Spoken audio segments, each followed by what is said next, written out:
Dopo il caso della nave Diciotti a Catania potrebbe esplodere quello di Lampedusa. L'Italia prima dice no, poi interviene. Sì, 69 migranti sono già sbarcati sull'isola, 10 minori, 17 donne, 42 uomini di origine eritrea, siriana e ghanese. Il barcone scortato dalle motovedette della Guardia Costiera Italiana a partire dalle 5 miglia da Lampedusa, attraccato in banchina intorno alle 3 del mattino. Di lì a poco è iniziato lo sbarco dei suoi passeggeri.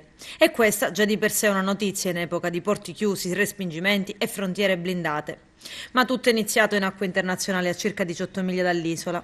A raccogliere la richiesta d'aiuto dei 69 migranti la nave Mare Ionio del progetto Mediterranea, giunta al suo ultimo giorno di missione nelle acque libiche, che stava lentamente tornando verso l'Italia. Malta non è intervenuta per soccorrerli, dichiarando di non avere navi da inviare.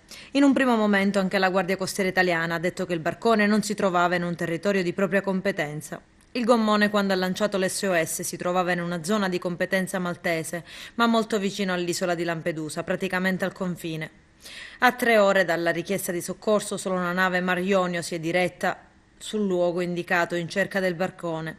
Malta ha rinunciato ad intervenire e, stando alle informazioni, i migranti erano in avaria e la corrente stava spingendo il barcone proprio verso le acque italiane. L'imbarcazione utilizzata dai migranti era lunga circa 8 metri, aveva il fondo quasi piatto e una bassa linea di galleggiamento. Di costruzione egiziana, era un tipo di barca inadatta a effettuare il percorso che va dalla Libia alle coste siciliane, è troppo piccola per 69 persone. Solo grazie alle buone condizioni del mare delle ultime 48 ore non si è verificata l'ennesima tragedia.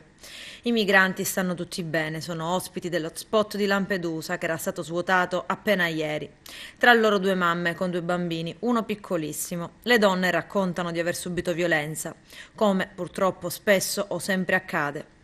Adesso cosa succederà nel percorso dell'accoglienza è tutto da vedere, soprattutto la reazione del ministro degli interni Matteo Salvini.